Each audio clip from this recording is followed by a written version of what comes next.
And we're back. That was quick. So let's do a... let's check the options really quick. We got an auto pause when I center on a party member. I like to have it center auto pause when I go low health. When they have extraordinary defense, so I know to run the hell away.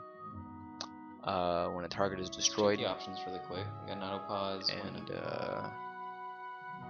yeah, sorry. Yeah, this is the auto pause menu.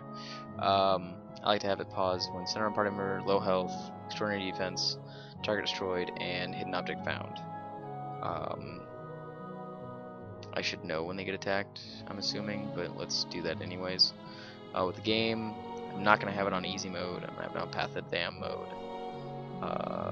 Trial of Iron and Expert mode are blacked out, or grayed out. This is a beta. This is beta, so it's not all completely done. Trial of Iron mode, only one save file is kept for the entire playthrough. If the player is killed, the file is deleted and you must start again. Damn. Expert mode disables a number of helper features in the game. Players who want to rely on their own faculties and intuition while playing the game should play Expert mode. This option cannot be changed in-game. We have death. I'm really sad that the developer commentary is grayed out, because I'd love to hear it, but it is. These are grayed out when I'm in the game menu, which I'm pretty sure is not supposed to happen, but again, beta. There's a forum with bug issues for a reason. They have big headed mode, and I don't know who you are, Josh, but I've seen it. Thank you.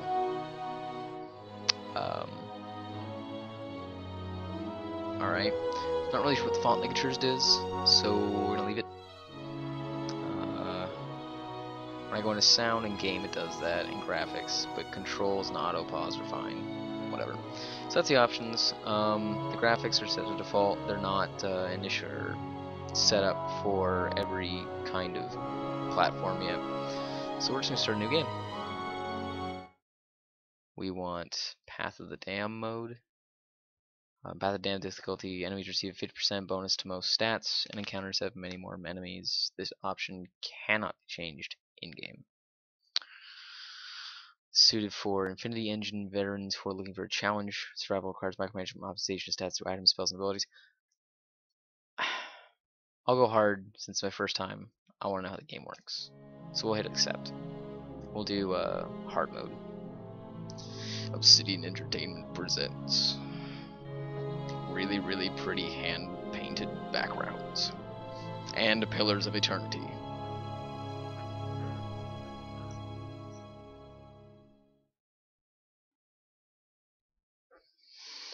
Black screen. Spinning loading screen. Circle of death. Fade into. Fade into. Fade into. Fade. Oh, seriously, come on, guys. It's loading screen. It's not like this, I'm sure, the rest of the game. Oh, that's why. It says my oh, nope, we're back. Okay, my game said it was not responding for a minute. My bad. Cool. So, male, female. This is your standard male human. Then you have your standard female human, who looks to be about my height. So we're gonna go male, because, yeah. The place of men in society varies from culture to culture. Cultures like a deer and the deer would place them at the forefront of military, politics, and heavy labor. Among the tribes of Naasitak, correct me if I'm wrong, men perform many of the homesteading and organizational duties. In Glanfoth and Ixamital, men and women have more fluid social roles. In all societies, there are exceptions to the rule, blah, blah, blah, blah. We'll just go male, human. Cool. We will go with that. So, humans, just normal human. You know what? Humans are boring. Screw that. Mighty. Okay. The Kith races are commonly found in or near oceans. I'm not sure quite the affinity of water and minerals. The Rawatai are based on not naval dominance. They are known for their unparalleled strength. They also look like the blue people from well, You know which movie I'm talking about. I'm not gonna. I don't think it's a bad thing. I'm digging the dreadlocks, but no. Dwarfs, aka Peter Dinklage. And in a good way, I mean that in a good way. Man's a badass. By virtue of land covered, a number of colonies settled, dwarves are the most well-traveled race in the world. They are commonly found in the Direwood, the Valen Republics, and almost any colonized land. Dwarves are known for their great strength and tenacity, and their magnificent beards. Elf, pretty standard fare. White ones are extremely common in Direwood. Elves are known for their speed and intelligence, as well as commonly isolationist nature, dexterity, and perception bonuses. Orlans. Now these look like a mix of a goblin, halfling, wildling, and I mean D&D wildling. Smallest of the Kith races, though many cultures don't consider them to be civilized at all. Also known for large ears, two-toned skin, and hirsute bodies. Orlans are commonly found in Ire, Glanfath, the Exmiddle Plains, parts of Direwood, I don't know. They're for their mental intensity and quickness, so they're pygmies, but better. And then the godlike. What the F is that? It's like Cloister and a person. Oh, okay. The godlike are children of the Kith who have been blessed with physical aspects associated with the gods, though some do not consider it to be a blessing. If I looked like if my face was being birthed at all times, I wouldn't think it would be a blessing either. These aspects may take many forms and often come with physical powers. Because of their unusual nature and their inability to reproduce, godlike are often viewed with fear and wonder. Dexterity and intellect +1. So let's look at the stats. Human, resolve and might +1. Might +2. Might +2, dex -1, constitution +1. Dex 1, perception 1. Resolve 1, might -1, perception 2, godlike 1 and 1. Of course, the short people have the negatives.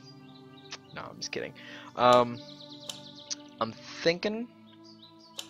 Let's see what the classes are before I make my decision, because I'm not gonna lie, I do min-max. Brutes, men, berserkers. So starting abilities, blah blah. Athletics +2, survival +1. Stamina and health very high. Deflection very low. Melee accuracy very high. Range accuracy average. So we have the standard barbarian, the druid. We'll go with the. I'm gonna look at the normal ones that look really familiar, and then I'll get to the chanter and the cipher. Druid looks like he uses sword and shield. Animal hearts. Monks, bare fist, cloth armor, standard fare. Fighter, paladin. You know, Johnny Blowhard when it comes to being good. Priest. Priests or devotees. Okay, so these are D&D 3.5 priests. These are the, you know, I will heal you. I will heal you of your ungodliness with my holy mace of penance. Not this whole like, oh, we're gonna heal you now and hopefully you'll see the right way. No, these are the battle priests. And I like that. Rogue. Okay. Ranger. Do they get a pet? Let's see. Woodlands Masters the Hunt always partner with a soul-bonded animal companion. So yes, the ranger does get a pet. Wizard. Oh, spellcasters in D&D have always been really, really, really good, or really good. So let's see. Academic magic. Academic magic. Wizards are students of arcane traditions that stretch back beyond the boundaries of recorded history. Wizards are a highly organized group of forming many consequences eventually become known for their eccentricity, their egos, and their unquenchable interest in all things arcane and occult. Stamina health low, low, low, low, low. Arcane Veil. Wizard's flex blah. You get the idea. So wizard's a wizard. Let's go to Chanter. What is a Chanter? Because that does not look familiar to me. He's got a halberd. Okay. There are chanters. Many historians consider chanters to be the most ancient workers of magic. They are hallowed phrases stirring the collective memory of wayward souls around them, compelling them to generate magical fields in a kind of reenactment. So they're bards. Wow. Wow. So they're combat bards. Ancient memory. Chanters nearby always continually used to regain tiny amounts of stamina in combat. Invocations, powerful magical effects that chanters can create after they have spoken a required number of phrases to their chants. All chanters can continuously speak chants made of magic phrases. Phrases produce passive effects, not both. So they're support. They're a bard support character with the ability to slap you in the face. Recent discovery in Eastern Rich, this is the ciphers. Ciphers are once called Brishalgvin, I'm assuming, mine hunters, by the Glanfathans.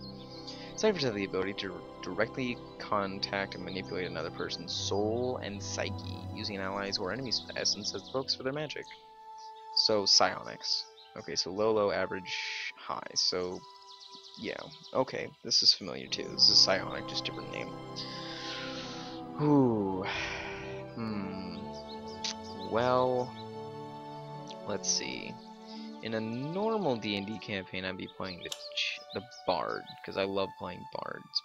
But I'm thinking for a first playthrough, we might go... Screw it, we're gonna go controller. I want to be able to control the battlefield. So we're gonna go Cypher. So he is a spellcaster, stealth lore, mechanics. So let's go back to race. Don't want to be a human. Try again. Resolve and might. Might constitution. Dex perception. Resolve my perception. Dex intellect. You know what? Screw it. We're gonna be godlike. That's death godlike. Ooh, see, these look a lot cooler. That one was what the hell. This one's badass. That one's badass. And that one's... That's my tiefling right there. Every encounter when reduced below 75, 50, and 25% mana, Moon Godlike generate waves of healing moonlight that restore stamina. Oh, yes! Yes! When reduced below 50 stamina, fire godlike glow like metal in a forge, gaining damage threshold and doing a small amount of fire damage to any creature who hits them in melee. See, that's good, but I don't want to be in melee. Their damage is increased. I'm going Moon. Screw it. I like that. I'm going Moon. Alright. Next. Moon Godlike Cipher. I like it. Alright, so. Spell time. What spells do I want? Is this Baldur's Gate 3? This, Chunk-a-Lot, is Pillars of Eternity. It's the open beta for, closed beta, backers beta for Obsidian's new, very Baldur's Gate 2, Icewind Dale, Temple of Elemental Evil influenced, top-down RPG in the classic sense of Baldur's Gate. This is, I think, the second day of closed beta, but so far as I've seen it, it's definitely Baldur's Gate 3 with a different name and a different world. It's not Forgotten Realms. So let's pick our Cypher, Psionic, spells. What do we got? Antipathetic Field. Creates a toxic physical manifestation of the mutual antipathy between the Cypher and the enemy target. Anyone caught in the path between the two will suffer corrosive damage. Okay, so it's like a poison wall. Ice Strike. Shocks enemies' visual receptors, dazing and blinding them as well as blinding nearby targets. Ooh, an AoE blind on target.